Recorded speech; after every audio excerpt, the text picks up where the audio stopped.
गुरुजी राधे राधे। जी।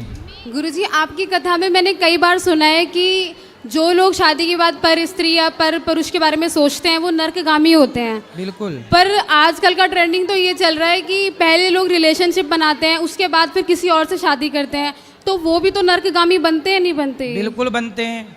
तो अगर उन्होंने रिलेशन बनाया भी तो शादी का आजीवन निर्वाह उन्हीं के साथ करना चाहिए ना भाई। जिसके साथ पहली बात तो देखो, शादी के पहले किसी लड़की को किसी लड़के के साथ रिलेशन बनाना नहीं चाहिए, क्योंकि यदि आपने रिलेशन बनाया किसी पुरुष के साथ तो वो लड़का फिर आपके साथ शादी करेगा ही नहीं। उसके मन में ये ख्याल आ जाएगा कि यार ये लड़की तो ऐसे ही है, आज मेरे संग बना रही है, किसी और के संग भी बनाई होगी। फिर वो लड़का नहीं करेगा आपसे ब्याह, क्योंकि वो समझ जाएगा कि ये स्त्री चरित्रहीन है। इसलिए विवाह के बाद ही रिलेशन बनाने की परंपरा भारतीय रही है। पहले क्यों बनाना है ये बताओ? ना पुरुष बनाए ना लड़की बनाए।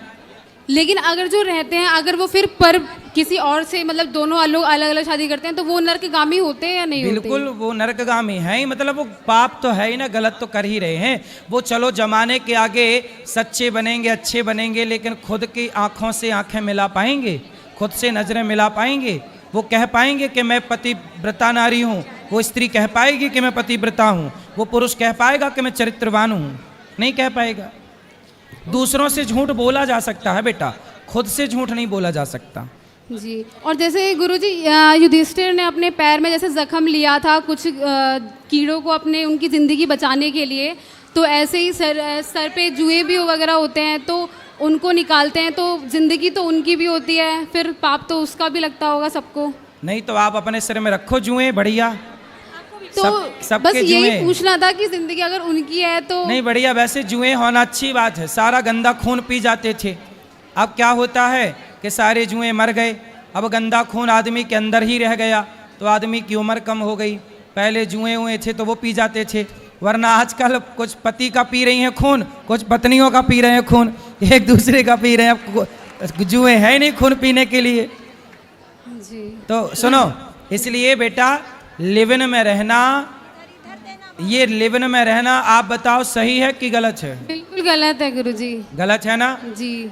इसलिए लिव-इन में नहीं रहना चाहिए। हाँ, और ये चीज सुनो एक बात, कल मेरे से एक बहन ने सवाल किया कि उसके बहन का विवाह हुआ, विवाह होने के बाद पता चला कि जिस लड़के से विवाह हुआ उस लड़के को एड्स की बीमारी है। डॉक्टर ने बताया कि एड्स क्यों हुआ? बोले ये लिव-इन में रहता था, बहुत सारी लड़कियों से संबंध था, तो उसे एड्स हो गया। सोचिए, लिव-इन में रहने वालों के ऊपर एड्स जैसी खतरनाक बीमारियां बिल्कुल होंगी ही होंगी 100%। इसलिए आजकल विवाह करने के पहले बार बार मैं एक बात दोहरा रहा हूं कि लड़का लड़की दोनों अपना टेस्ट, मेडिकल टेस्ट जरूर कराएं, क्योंकि ये बीमारियां अनेक लड़की और अनेक लोगों के साथ, अनेक पुरुष या स्त्री, अनेक लोगों के संबंध बनाने से होता है, जिसमें कि लिव-इन में रहने वालों के ऊपर ज़्यादा संभावनाएं हैं। जी। धन्यवाद गुरुजी। खुश रहिए। राधे राधे गुरुजी, चरण स्पर्श गुरुजी। हाँ मैया। गुरुजी आपने हमारी जिंदगी बदल दी।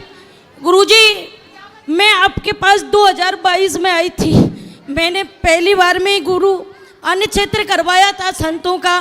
और गुरुजी मैंने जब मैं यहाँ से अन्नक्षेत्र करा के गई थी मेरे ससुर के नाम से, तो मेरे को सपने में दिखाई दिए, तो उन्होंने बोला, मैंने कहा चाचा तुमने रोटी खा ली? उन्होंने कहा था कि हाँ खा ली। 2 रोटी मैंने खा ली, 2 रोटी श्रीमन नारायण ने खा ली, 2 रोटी सुदामा ने खा ली। मुझे ऐसे उन्होंने सपने में दिखाया, तो मैंने कहा ठीक है पिताजी, बहुत अच्छी बात है। इतना कह के वो मुझे दिखाई नहीं दिए। तो गुरुजी जब आपने कथा में बोला था, कई लोग कहते हैं कि ना कि भोलेनाथ को जाके और हनुमान चालीसा नहीं सुनानी चाहिए, लेडीज नहीं सुनाती है, लेकिन गुरुजी मैं जब से यहाँ से गई ना, उसके बाद मैंने सुबह में और मेरा पति हम दोनों इतने भक्त हो चुके हैं गुरुजी कि मैं आपको कुछ बता नहीं सकती गुरुजी। रात और दिन टीवी देखते देखते रोते रहते हैं गुरुजी, और मैं सुबह 4 बजे उठ जाती हूँ गुरुजी। 4 बजे उठ के नहीं मैं गुरुजी शिव जी के मंदिर पहुँच जाती हूँ सेवा पूजा में, और 5:10 पे मैं उनको हनुमान चालीसा सुना देती हूँ गुरुजी। सही है। मेरा ये कहना है गुरुजी कि मैं ये जो शिव जी भगवान को मैं हनुमान चालीसा सुनाती हूँ, क्या गुरुजी ये सही है क्या? बिल्कुल सही है। गुरुजी जब से मैं सुनाने लगी हूँ ना गुरुजी, तब से गुरुजी मेरी जिंदगी बहुत बहुत बदल गई गुरुजी। एक सेकंड गुरुजी, आज मेरे पति का एक क्वेश्चन है, एक सुन लो, आप सुनाएंगे? क्या सवाल एक है? सेकंड मेरा पति आपको सुनाएंगे। गुरुदेव प्रणाम। जी, चरण स्पर्श। खुश रहिए। गुरुदेव, मैंने जब आप कथा सुना रहे थे तो एक क्षण के लिए बिहारी जी के दर्शन किए थे आपने। जी, आपने बिहारी जी के दर्शन किए थे और बस एक पल के लिए देखा था आपने, बिहारी जी के दर्शन हुए थे गुरुदेव। खुश जय रहिए। श्रीमान नारायण। जय श्रीमन नारायण। राधे राधे गुरुजी। जी, राधे राधे गुरु। पहले तो हम बड़े धन्यवादी हैं जो आप तरावड़ी शहर में पधार रहे हैं। हमारे ऊपर राधा रानी की बहुत कृपा है, बांके बिहारी की बहुत कृपा है, जो सतगुरु हमारे शहर में आएंगे।